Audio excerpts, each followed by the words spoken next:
नमस्कार, मी पंजाब डक. अतिवृष्टी होणार आहे म्हणून हा काही जिल्ह्यात होणार आहे, त्या जिल्ह्यातल्या शेतकऱ्यांना आनंद लक्ष द्यायचा.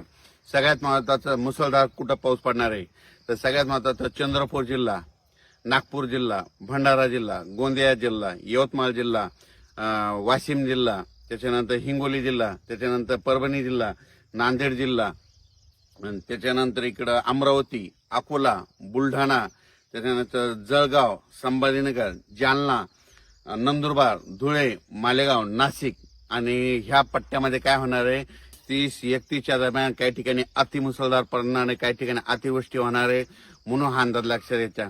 जिल्ह्यात सर्वत्र नाही पडणार, पण काही काही भागामध्ये, जिल्ह्यातल्या काही भागामध्ये अतिवृष्टी होणार आहे म्हणून हा अंदाज सर्व शेतकऱ्यांना लक्षात घ्यायचा. उर्वरित राज्यामध्ये बीड जिल्हा झालं, लातूर जिल्हा झालं, धाराशिव जिल्हा झालं, सोलापूर जिल्हा झालं, अहिल्यानगर झालं, ह्या जिल्ह्यामध्ये म्हणजे इकडं पाऊस पडत, मुसळधार पाऊस पडत असल्यामुळे तिकडं रिमझिम पाऊस पडणार आहे म्हणून हा अंदाज त्या शेतकऱ्यांनी लक्षात घ्यायचा.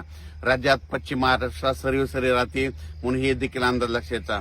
कोकणपट्टी घाटमाथ्यावरला पाऊस तसा चालू राहील म्हणून हे देखील लक्षात घ्यायचा. पण काही काही ठिकाणी अतिवृष्टी होणार आहे, त्याच्यामध्ये सगळ्या सांगतो की त्या शेतकऱ्यांनी स्वतःची काळजी घ्यायची. विजेच्या कडकडासह पाऊस पडणार आहे म्हणून हा अंदाज लक्षात घ्यायचा. चंद्रपूर जिल्ह्यातल्या शेतकऱ्यांनी अंदाज लक्षात घ्यायचा. तिकडे मुसळधार, अतिमुसळधार त्या जिल्ह्यात काही ठिकाणी होणार आहे म्हणून लक्षात घ्यायचा. यवतमाळ जिल्ह्यात पुसद, वाशिम त्या पट्ट्यामध्ये हिंगोलीकडं तिकडे अतिमुसळधार पाऊस पडणार आहे. परभणी जिल्ह्यात देखील काय होणार आहे, काही काही ठिकाणी अतिमुसळधार पाऊस पडणार आहे. इकडे जालना जिल्ह्यात परतूर ह्या साईडनं अतिमुसळधार पाऊस पडणार आहे. जालना जिल्ह्यात भोकरदन, राजूर, सिल्लोड ह्या परिसरामध्ये, जाफराबाद त्या परिसरामध्ये अतिमुसळधार पाऊस पडणार आहे म्हणून वडी नाल्याला पाणी येणार आहे म्हणून त्यांनी अंदाज लक्षात घ्यायचा. जळगाव जिल्ह्यात देखील अतिमुसळधार पाऊस पडणार आहे. धुळे जिल्ह्यात देखील अतिमुसळधार पाऊस पडणार आहे. नंदुरबार जिल्ह्यात देखील अतिमुसळधार पाऊस पडणार आहे म्हणून हा अंदाज लक्षात घ्यायचा. पण ह्या पट्ट्यामध्ये एक कमी दाबाचा पट्टा जात असल्यामुळं ह्या पट्ट्यात अतिमुसळधार, काही ठिकाणी मुसळधार, कुठं शेतातून पाणी निघणारा पाऊस पडणार आहे म्हणून काय होणार आहे. इकडे परत सांगतो की बीड जिल्हा, लातूर जिल्हा, धाराशिव जिल्हा, सोलापूर जिल्हा, अहिल्यानगर तिकडे मात्र रिमझिम पाऊस राहणार आहे म्हणून हा अंदाज शेतकऱ्यांनी लक्षात घ्यायचा. कोल्हापूर, सांगली, जत, इकडे पुणे तिकडे मात्र सरी चालू राहतील म्हणून हे अंदाज लक्षात घ्यायचा. कर्नाटकमध्ये देखील पाऊस पडणार आहे म्हणून लक्षात घ्यायचा.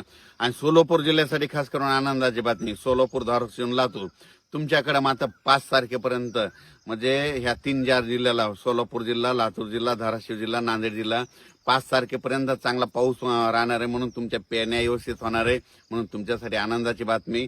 आता हे आज 29 पासून देखील पाऊस पडणार आहे, पण तुमच्या इकडे 5 तारखेपर्यंत पावसाचा मुक्काम आहे म्हणून हे लक्षात घ्यायचं. पण मात्र इकडे जालना जिल्ह्यामध्ये बऱ्याच शेतकऱ्याचे फोन आले की तिकडे आमच्या नदीला पाणी नाही.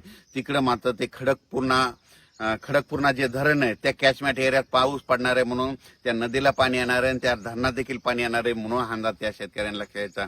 विदर्भात देखील मेकर, बुलढाणा तिकडल्या शेगाव, खामगाव, चिखली, नांदुरा घाटाच्या खाली बुलढाणा जिल्ह्यात देखील अतिमुसळधार पाऊस पडणार आहे म्हणून त्यांनी देखील लगेच अंदाज लक्षात घ्यायचा. अकोला जिल्ह्यात अकोट त्या परिसरात, अचलपूर, दर्यापूर त्या परिसरात, मोर्शी त्या परिसरात देखील अतिमुसळधार पाऊस पडणार आहे म्हणून अंदाज लक्षात घ्यायचा. यवतमाळ जिल्ह्यामध्ये पुसद, दारवा त्या परिसरामध्ये, त्याच्यानंतर इकडे नागपूर, रामटेक, उमरेड त्या परिसरात अतिमुसळधार पाऊस पडणार आहे म्हणून हा अंदाज लक्षात घ्यायचा. त्याच्यामध्ये राज्यात मात्र एक कमी दाबाचा पट्टा काय होणार आहे, मध्य प्रदेश आणि मराठवाड्याच्या, महाराष्ट्राच्या बाँड्रीवर जात असल्यामुळं ह्या जिल्ह्यामध्ये अतिमुसळधार पाऊस पडणार आहे. त्याच्यामुळं इकडल्या बाकीच्या जिल्ह्यामध्ये रिमझिम पाऊस राहील. पण हे जे जिल्ह्याचे नाव सांगितले जवळपास 18-19 जिल्हे तिथं मात्र अतिमुसळधार पाऊस पडणार आहे म्हणून अंदाज लक्षात घ्यायचा. अचानकपणे अंदाज देण्याचं कारण की तुम्हाला सांगू इच्छितो, काल देखील नागपूरला अतिमुसळधार पाऊस झाला, तसंच नागपूरला आज देखील होणार आहे, चंद्रपूरला देखील होणार आहे, यवतमाळला देखील होणार आहे, इकडे वर्ध्याकडे होणार आहे, इकडं हिंगोलीकडे होईल, वाशिम जिल्ह्यात देखील होणार आहे, बुलढाणा जिल्ह्यात देखील होणार आहे, त्याच्यानंतर अमरावती, अकोल्याकडे होणार आहे, त्याच्यानंतर परभणी जिल्ह्यात काही भागात होणार आहे, जालना जिल्ह्यात काही भागात होणार आहे, जळगाव जिल्ह्यामध्ये संपूर्ण जिल्ह्यामध्ये बऱ्याच प्रमाणात होणार आहे, धुळे नंदुरबार सगळीकडे पाऊस, नाशिककडे देखील होणार आहे. म्हणून त्याच्यामुळे परत गोदावरी नदीला देखील पाणी येणार आहे म्हणून अंदाज लक्षात घ्यायचा. हे जे म्हणजे ज्या नदी नाल्याला पाणी आलं नव्हतं ह्या पावसात त्या भागात पाऊस येणार आहे म्हणून हा अंदाज लक्षात घ्यायचा. पण तुम्हाला सांगतो पश्चिम महाराष्ट्रातल्या शेतकऱ्याला सांगू इच्छितो की सोलापूर, सांगली, सातारा, कोल्हापूर ह्या परिसरातला ऑगस्टच्या शेवटच्या आठवड्यात म्हणजे शेवटच्या आठवड्यात मात्र परत तुमच्या इकडे एक मोठा पाऊस असाच येणार आहे म्हणून त्यांनाही देखील अंदाज लक्षात घ्यायचा. त्याचा आपण नंतर मेसेज दिला जाईल. आठवड्याची ताण भागवणारं जे जायकवाडी धरण आहे ते जवळपास ह्या म्हणजे 5 ऑगस्ट पर्यंत 70% 70च्या पुढे जाईल म्हणून त्यांनी देखील हे लक्षात घ्यायचं. कोयना धरण देखील भरलं, त्याच्यानंतर उजनी धरण देखील भरलं, त्याच्यातून पाणी सुटलं. आणखीन परत जे परतीचे पाऊस येणार आहे सप्टेंबर ऑक्टोबर त्याच्यात देखील खूप पाऊस पडणार आहे. आणि त्याच्यानंतर इकडे आता ऑगस्टमध्ये देखील शेवटच्या आठवड्यात पाऊस पडणार आहे म्हणून अंदाज लक्षात घ्यायचा. अचानक वातावरण बदल झाला तर परत एक मेसेज दिला जाईल. धन्यवाद.